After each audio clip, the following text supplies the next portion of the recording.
brothers and sisters, her early memories would not have been good ones. She would remember as a child those dark, dark nights in the Israeli settlement when the Egyptian soldiers would come with torches to do the foul work that Pharaoh had given them to do. She remembered the sound of the swords being pulled out of the scabbards, of women screaming in their homes as the soldiers kicked down the doors. She would remember their shrieks and the sobbing and anguish and the deadly silence throughout the settlement after. She would remember how she had helped her mother and her father to keep her beloved little baby brother as quiet as they could.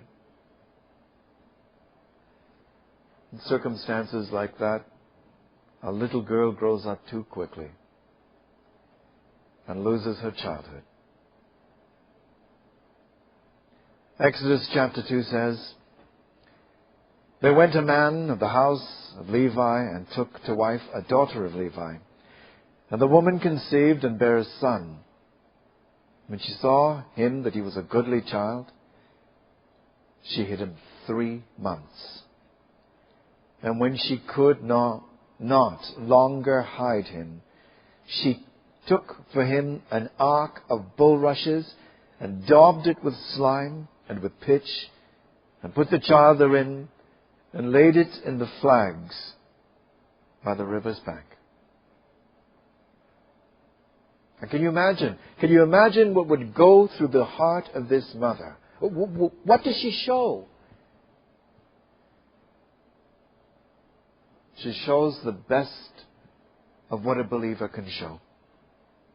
She did everything that she could do with her mind, her ingenuity, and left everything else in God's hands. In faith. Believing completely that God would do something. God would do something. And then it says, in the next verse, "And his sister stood afar off to know what would be done to him." His sister stood afar off to know what would be done to him. Now how old is Miriam at this point? We don't know. What, 10, 11? She couldn't have been old enough to look like she was of childbearing age, because that would be a tip to Pharaoh's daughter that might be the mother. And in this day, in this time, people had children at the age of 15, sometimes 14, 16. And so she might have been a very young girl. Now, there's no indication that her mother sent her. None at all. It doesn't say, "and her mother sent her," to see what would happen to the child.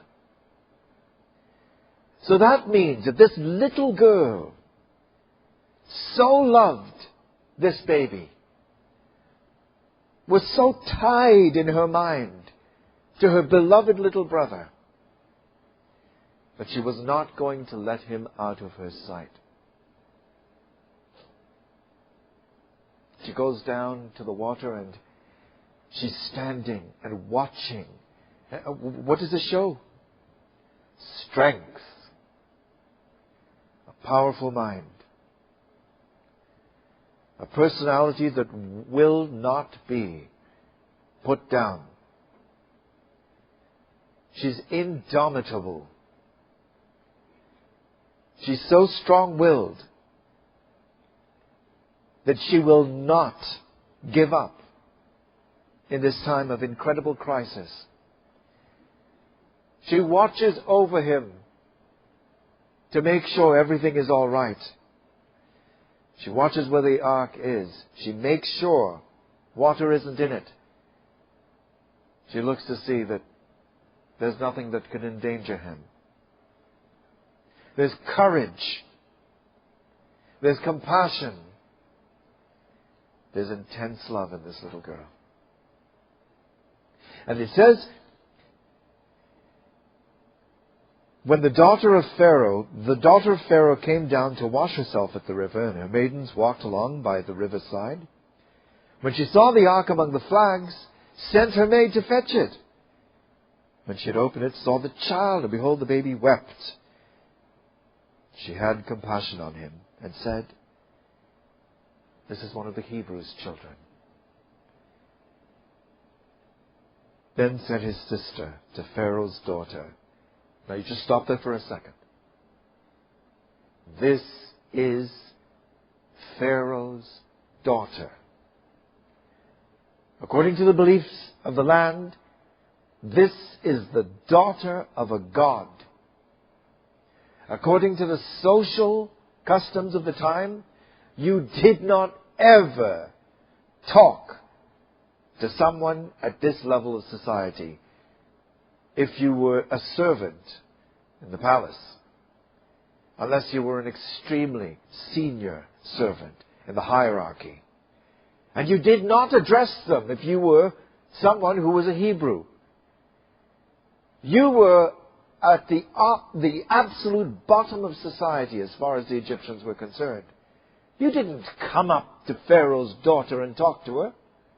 You didn't do that. So that shows a great deal about this little girl.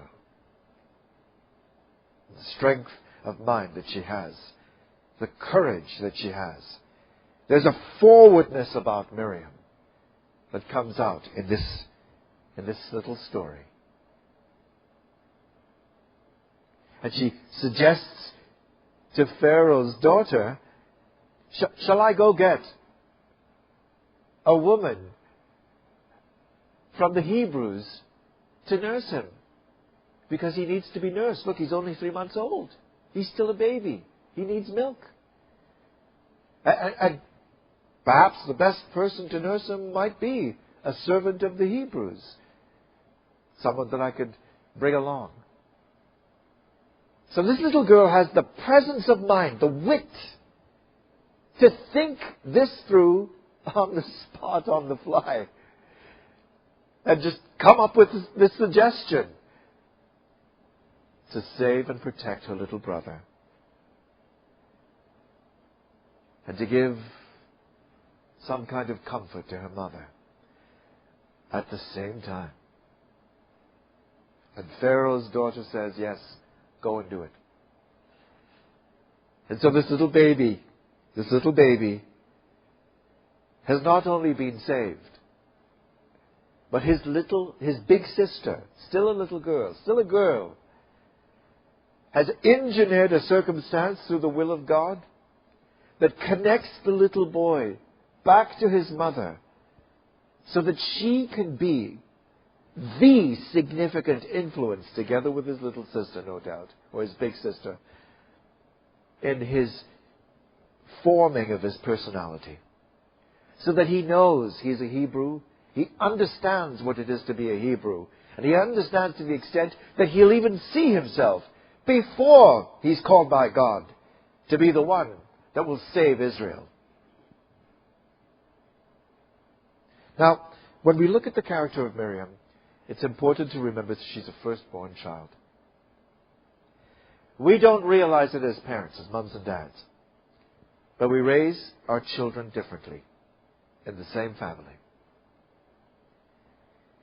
If you are a firstborn child, you yourself would know, because you would have said things like, the younger ones get away with things I couldn't even think to do. You have this sense of unfairness. You were not treated the same way as the younger ones. How do we raise the children in the order that they come? Well, when the first one comes along, especially if we're Christadelphian parents, we're programming them for good behavior, doing the right things, achievement. They're the first to talk, the first to walk, first to be potty trained, first to go to school, first to do an exam, first to get a driver's license, first to get a job, whatever the case may be. And they're programmed by us for responsibility and accountability. How could you let your little brother fall from that tree? When you were there, he shouldn't even have been in that tree. You're responsible because you're the eldest. And if you're an eldest child, you would have heard many things like that. Because you're the eldest. So it gives the eldest child a kind of internal, driven nature. We're driven to succeed, driven to perform. We also have a tendency to control, to want to be in charge. If you were to do a survey of ecclesias around the world, and you were to look at the amount of recording brethren who are firstborn children, you would find a very, very high percentage of them happen to be firstborn children. And it's not just by chance. It's because they're quite happy to step up. They want to take on authority roles and roles of power or influence or being in charge. They want to be able to lead and to guide because it's what they're programmed for from the time they're little kids. By the time the youngest child comes along, the parents are tired. They haven't got much energy and stamina left to be able to raise the perfect child. And so this is the child they tend to enjoy the most. They cuddle them the most. They play with them the most. They hug them and kiss them the most. And they're not worried if that child is not perfectly well behaved. But the first one has that programming.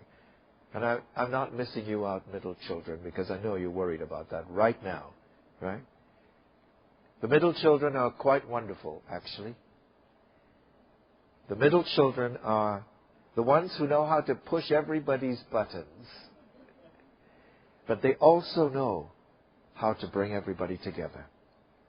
And when there's trouble and quarreling going on in a family, the likelihood is the person that's going to be able to best achieve bringing peace and harmony back to the family is the middle child. Because they have that ability to know and to understand the other siblings and their mom and dad. And so in this situation, there's an eldest child, there's a middle child, and there's a youngest child. There's Miriam, there's Aaron, and there's Moses. But Miriam has a particularly close and intimate connection to her baby brother. This is a powerful connection between the two of them. You can see it not just in this little story, but you can see it later on. Later on in the history, in the story, in the narrative, she would see herself as a kind of next in command. Someone who was the helper of Moses. When we go further, we look in Exodus chapter 12.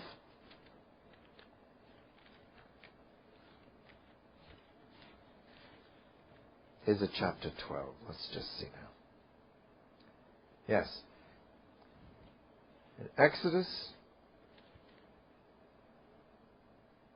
chapter 12. Exodus chapter 12. No, it isn't. Exodus chapter 15. In Exodus chapter 15, we have the wonderful Song of Moses, which celebrates the victory of Yahweh, of the God of Israel, of the Lord, over Pharaoh and all of his forces. And Moses sings this song. And no doubt the men of Israel sang along with him. But it says also, in this very lovely couple of verses, verse 20, Miriam, the prophetess, the sister of Aaron, took a timbrel in her hand, and all the women went out after her with timbrels and with dances. And Miriam answered them, Sing ye to the Lord, for he hath triumphed gloriously. The horse and his rider hath he thrown into the sea. So there is strong, full-grown, vibrant, energetic, firstborn Miriam, leading the women of Israel in a kind of antiphonal song. The men sing apart with or after Moses, and Miriam responds with the women. And there's this wonderful song of triumph, of redemption, of saving, of salvation, that honors God. And here we see Miriam at her very, very best. Now look what she's described as being. She is a prophetess. A prophetess. Now that word is used in different ways. Sometimes it could refer to a woman who is the husband, or the wife of a husband who was a prophet himself. It's used of a false prophetess also, in the days of Nehemiah. But in this particular case, with Miriam, there's no indication that she had a husband. Now, he would have to be an industrial strength husband, to tell you the truth. Prepared off-site in a factory with a lot of steel in him to be able to cope with this force of nature who was this woman Miriam. There's no indication that she was married. There's Jewish tradition that says she might have been married to one of the men who held Moses' arms up during that great battle that would occur in Israel's history, but there's no evidence of that in the Bible itself. So the indication seems to be that she is a single woman all through to the end of her life. But she's a prophetess. And what does that mean? It means God will speak through her. God will give her messages, move her, inspire her to say things which have their point of origin with Him. That's incredible, an incredible thing. Miriam, as we can see here, leading the women in song, there's an indication of where her leadership was expressed. Her leadership was expressed amongst the women of the congregation. And when you think about the leadership roles that our sisters play in our ecclesias, it's in holding the ecclesial family together with all the love, all the nurturing, all the encouragement, the arm around the shoulder, the hugs, the kisses, the wiping away of tears, the encouragement of other sisters and families in pain. Now this is the kind of thing that Miriam would have taken a significant role in.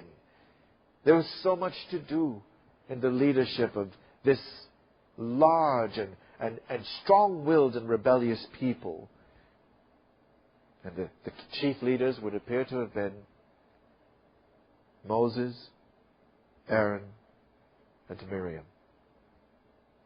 Now there's a question that comes to mind when you see the fact that she's described as the sister of Aaron. The sister of Aaron.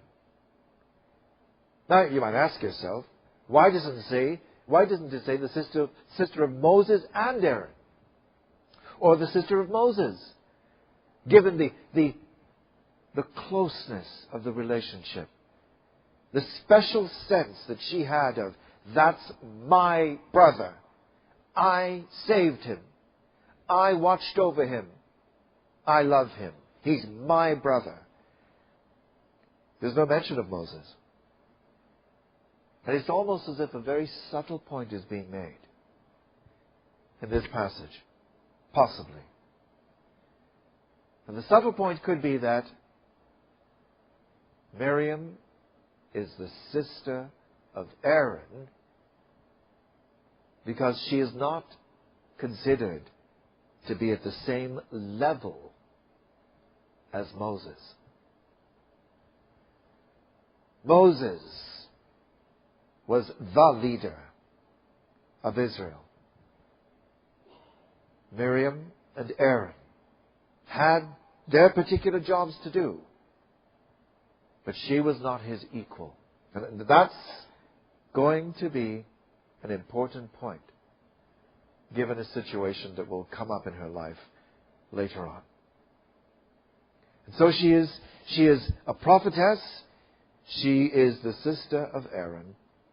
And she is a woman who, amongst the women of Israel, is viewed as a leader. A leader. And when she dances, she too gives glory to God and praises Him, along with her sisters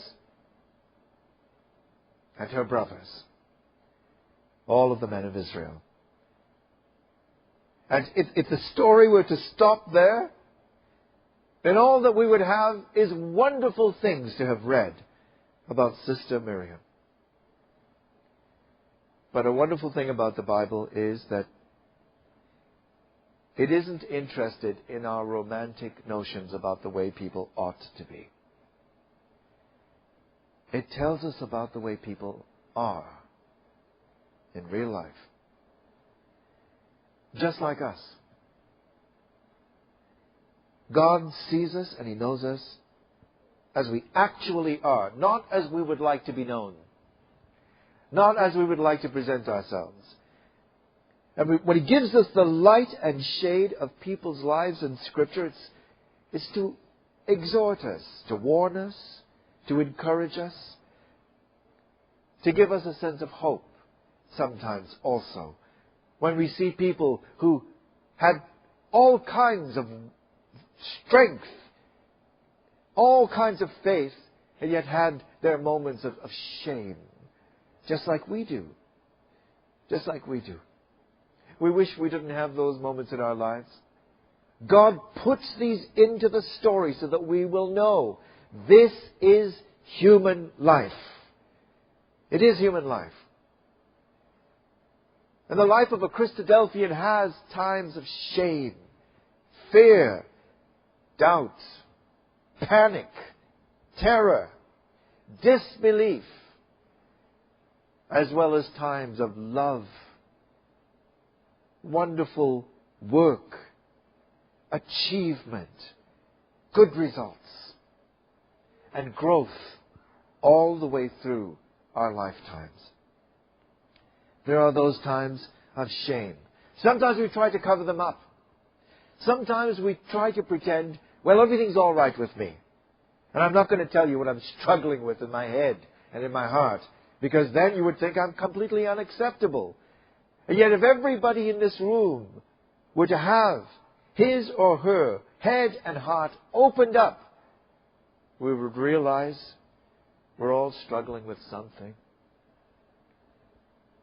We're all not coping particularly well with aspects and areas of our lives. We're all doing the best we can, sometimes not doing so well, sometimes not even trying to do the best we can. And making our way from day 1 to day 2 to day 3.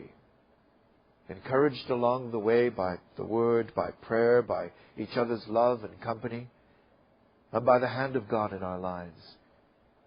The hand of God that we see active.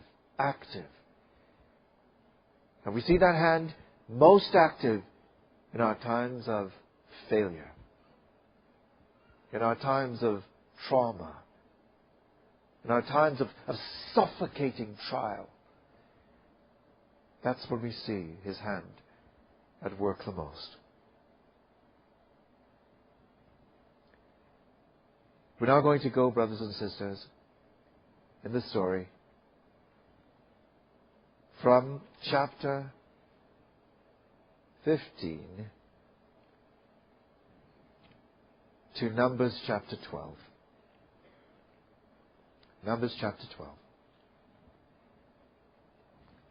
Now before we do that, we're going to look at the condition of Moses' mind at this point in time. He is absolutely on his knees in a trench. He's exhausted. The fighting, the quarreling, the issues, the outbreaks that have happened amongst the people have burned him out. Psychologically, he is in an extremely fragile condition. It says in verse 11, Moses said unto the Lord, Wherefore hast thou afflicted thy servant? Wherefore have I not found favor in thy sight, that thou layest the burden of all this people upon me? Have I conceived all this people? Have I begotten them, that thou shouldst say unto me, carry them in thy bosom, as a nursing father beareth the sucking child unto the land, which thou swarest unto their fathers? When should I have flesh to give unto all this people? For they weep unto me, saying, give us flesh that we may eat. I'm not able to bear all this people alone, because it is too heavy for me. If thou deal with me thus, kill me, I pray thee, out of hand. If I have found favor in thy sight, and let me not see my wretchedness. That's the condition of his mind. That's a brother under fire. And if you as a brother in your ecclesia have ever felt like you were at your last lap, that was it, you were about to fall apart, think of Moses. And I know your ecclesia of 50 or 60 people is killing you. But imagine if you had an ecclesia of 1 million people to deal with. 1 million sets of problems. 1 million unique grievances and complaints. A continual lineup outside of your tent all day long. Anger, rage, upset, accusation, judgment being sought. And people didn't just let you go to sleep because their problems were important. And so you had to be up almost all night long. Can you imagine that? You had a sister, she was like a force of nature. One of the biggest influences in your childhood, the early stage, and she was once again a strong influence now. And what kind of wife were you married to, Brother Moses? Zipporah. And this is the kind of soft, gentle girl you married. The kind of girl who picks up her sons a stone from the ground and circumcises them with her bare hands in front of you because you haven't done it. And then throws the flint and the skin at your feet and says, you are a bloody bridegroom to me.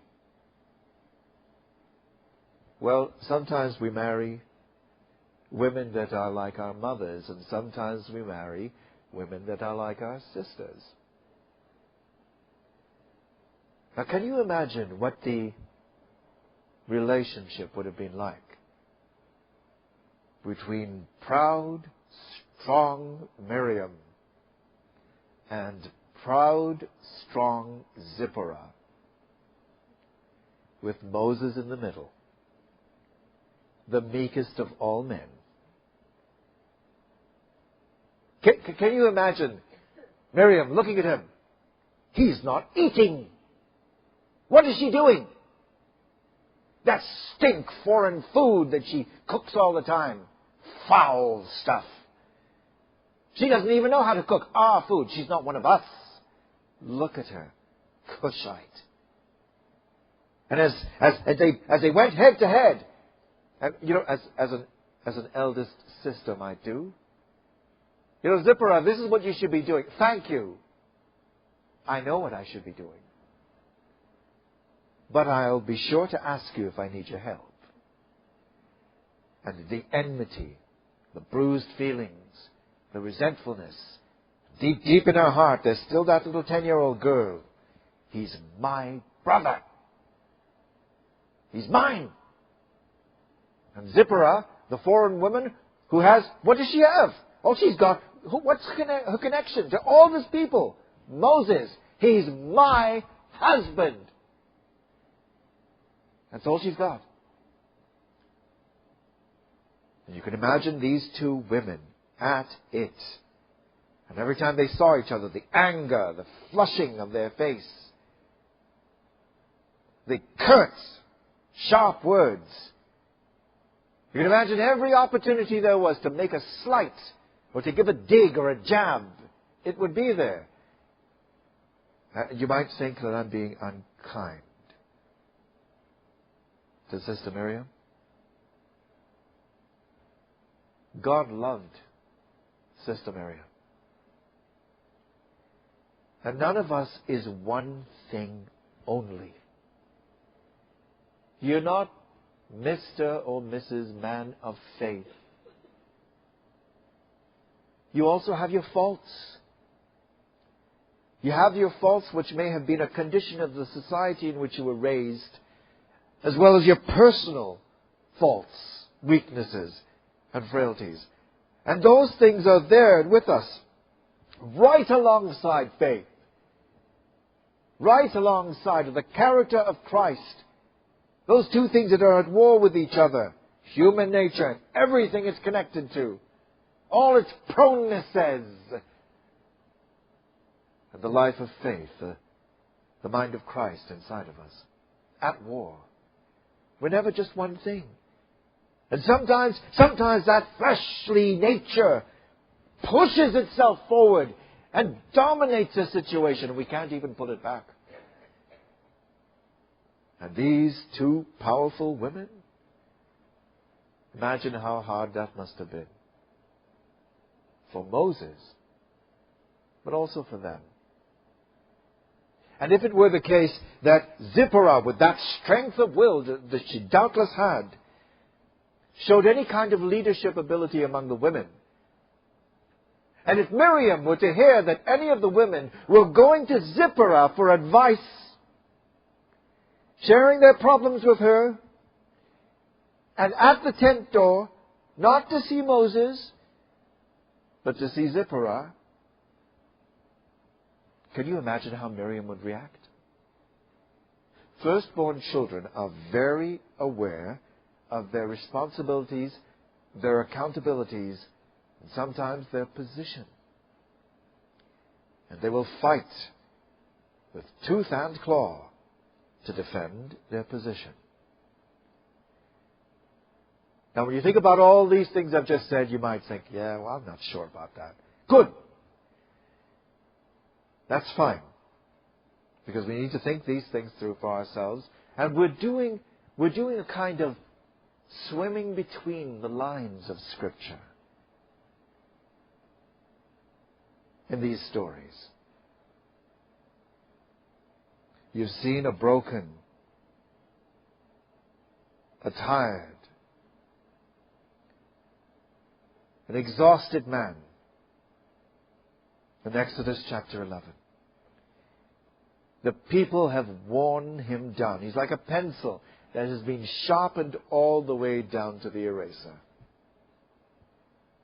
And then chapter 12 begins with the following words. And Miriam and Aaron spake against Moses because of the Ethiopian woman whom he had married.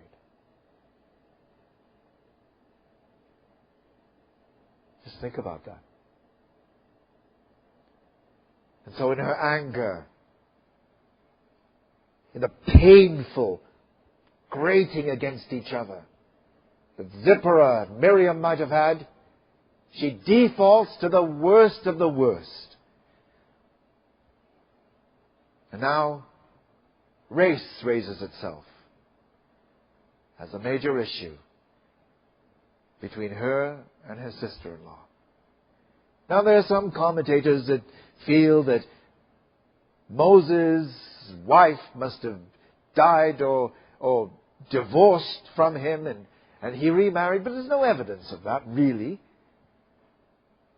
This term that Miriam uses is not about the actual country that the woman came from. It's a general slur against people of dark skin color. Because that's how angry she is with her sister-in-law. Possibly.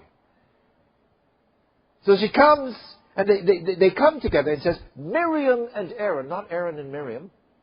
Miriam and Aaron. There's this strong-minded sister. The only reason she's bringing along Aaron, poor Aaron who's always battered about by circumstances. The only reason that she brings Aaron is to lend some weight and get someone with common cause for their complaint.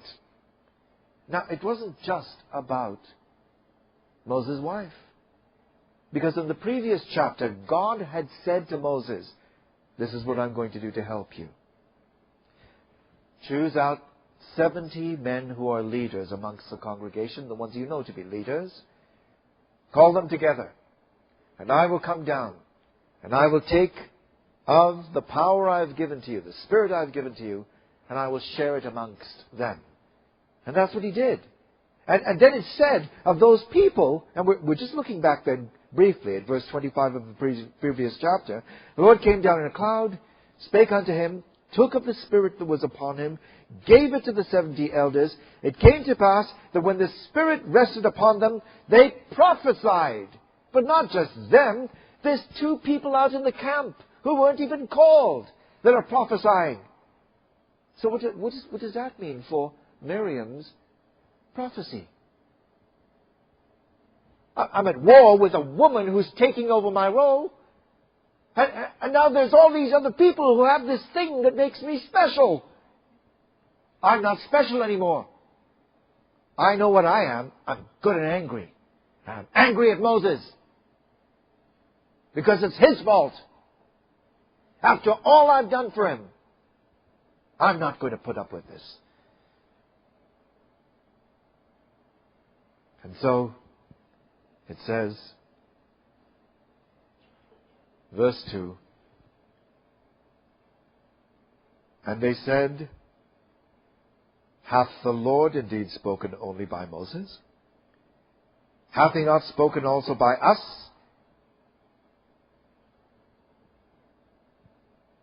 And the Lord heard it. And I don't know about you, but that's a very frightening little phrase to me. Just think about everything you have said, that I have said, that we should not have said about someone else. Every comment that had its root in resentment or envy or anger or hurt, that evoked from us an unkind or cruel, cutting or edgy, slanderous typification or simplification of someone else and their personality and their character. When I read those words, and the Lord heard it, it's not just a frightening component of this story, it's something that frightens me and warns me about the things that I say. Now the man Moses was very meek, above all the men that were upon the face of the earth. And some commentators have said, well, it looks a little bit inappropriate that Moses writing these books would refer to himself as, and I was very meek. The meekest man on the earth. Now it could have been that Joshua finished portions, including the death of Moses. Or it could be that the word meek doesn't just mean humble. It can also mean miserable. Miserable. And if Moses were to describe himself this way and say, the man, Moses, was very miserable, above all the men which were upon the face of the earth. That would be one way of interpreting it, because he was an altogether unhappy man.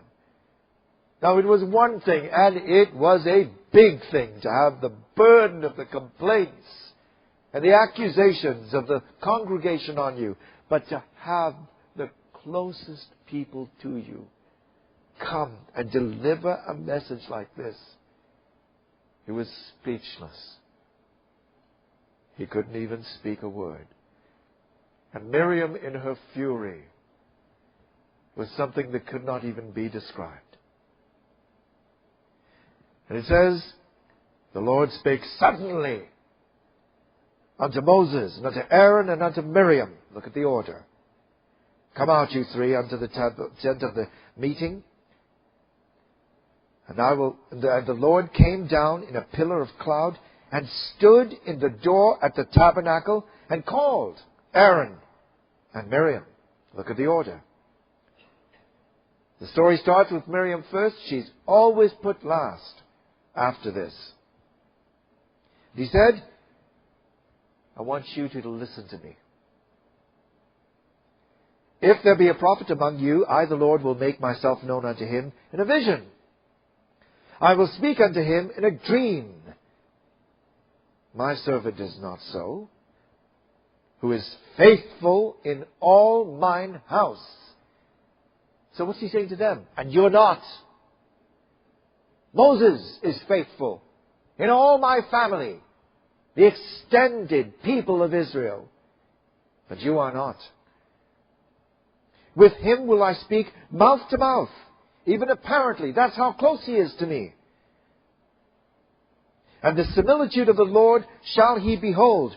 Why were you not very afraid to speak against my servant Moses? The anger of the Lord was kindled against them, and he departed. And Miriam, who had said doubtless hard, cruel, and inappropriate things about her sister-in-law, which might even have included things about her racial background and the color of her skin, Miriam, it says, became leprous, white as snow. White as snow. And Aaron looked upon Miriam, and behold, she was leprous.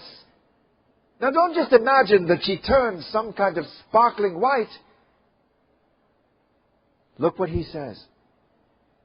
And Aaron said unto Moses, Alas, my Lord, I beseech thee, lay not the sin upon us, wherein we have done foolishly, and wherein we have sinned. Let her not be as one dead, of whom the flesh is half consumed when he cometh out of his mother's womb. Miriam was rotting all over. The flesh was perforated. It stank. It was hanging. It was bleached white. She was like a foul thing, a dead body.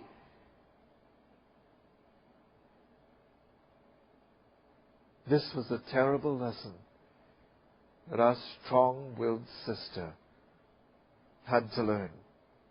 For a brief moment, that's what she was like, all over. She'd talked about the blackness of Zipporah, and now she was white as snow and rotting. Moses cried unto the Lord, saying, he screams out, Please heal her, O God. And the Lord in his grace and in his mercy, not because she deserves it, but because he is gracious and merciful. Here's that prayer. And it says, the Lord said unto Moses, If her father had but spit in her face, should she not be ashamed? 7 days? Let her be shut out from the camp 7 days. And after that, let her be received in again. 7 days was the period of time that you were unclean if you had touched or been in the presence of a dead body. Miriam was the dead body.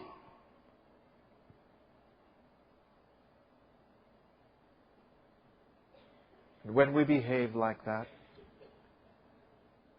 and say those kinds of things and have those kinds of attitudes, our mind is not in the direction of life, but involved in death. And so it says, she was outside of the camp. She who had said Zipporah should be thrown out, she shouldn't be amongst us. That woman's not one of us. What's she doing here? She should be outside. She now was outside of the camp. And Israel had to stay in one place for 7 days because of Miriam. And afterward the people removed from Hazeroth and pitched in the wilderness of Paran. In chapter 20, brothers and sisters, we're going to take 1 extra minute. My apologies for that. It says, verse 1, Then came the children of Israel, even the whole congregation, into the wilderness of Zin in the 1st month. And the people abode in Kadesh. And Miriam died there and was buried there. There was no period of mourning for her. Aaron would die shortly after. They would mourn for him for 30 days. Miriam is buried. It's almost as if after that event, Miriam goes quiet, withdraws into herself. But Miriam was not forgotten by God. She was never forgotten by God. We know that that is the case because when we read in the book of Nahum, let's see if I can find that quickly. We're going to go to Micah, actually. Micah chapter 6 and verse 4. This is what we read. This is long after the fact. Long after the story has been completed. Micah chapter 6 says the following in verse 4. I brought thee up out of the land of Egypt, and redeemed thee out of the house of servants. And I sent before thee Moses, Aaron, and Miriam. And this is the God-inspired prophecy of Micah. And that's how God would remember Miriam. And that's the kind of woman we shall see again, alive and well, in God's kingdom.